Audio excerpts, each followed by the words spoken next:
नमस्कार दोस्तों, हमारे YouTube चैनल में आपका स्वागत है। दोस्तों, आज मैं आपको एक ऐसे धार्मिक स्थल के बारे में बताने वाली हूँ जो भारतीय संस्कृति धरोहर का महत्वपूर्ण हिस्सा है।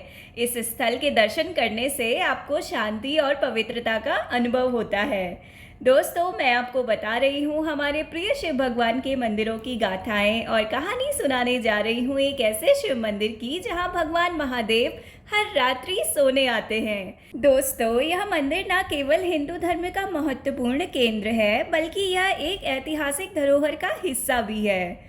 दोस्तों, मेरा उद्देश्य भगवान शिव की गाथाओं को आप तक पहुंचाना है और यह चैनल भगवान शिव को समर्पित है। इस कार्य में आपको मेरी मदद करनी होगी।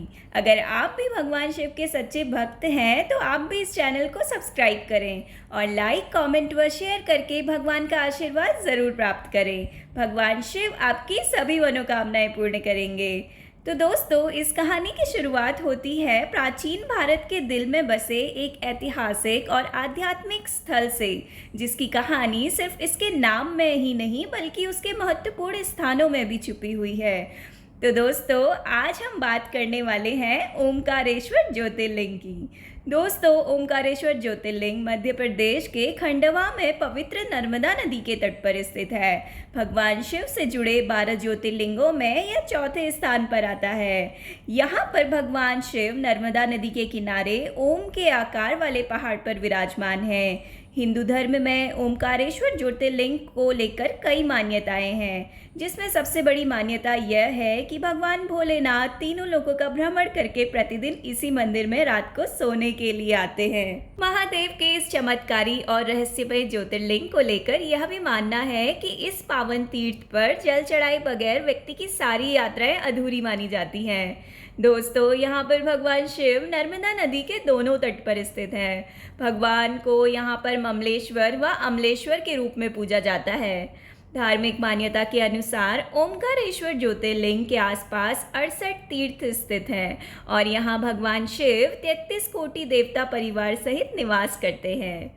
दोस्तों, उज्जैन में स्थित महाकालेश्वर ज्योतिर्लिंग की आरती की तरह ओमकारेश्वर ज्योतिर्लिंग की शयन आरती विश्व प्रसिद्ध है। हालांकि ओमकारेश्वर ज्योतिर्लिंग मंदिर में भगवान शिव की सुबह, मध्य और शाम तीनों प्रहरों की आरती होती है। मान्यता है कि रात के समय भगवान शिव यहाँ पर प्रतिदिन सोने के लिए आते हैं।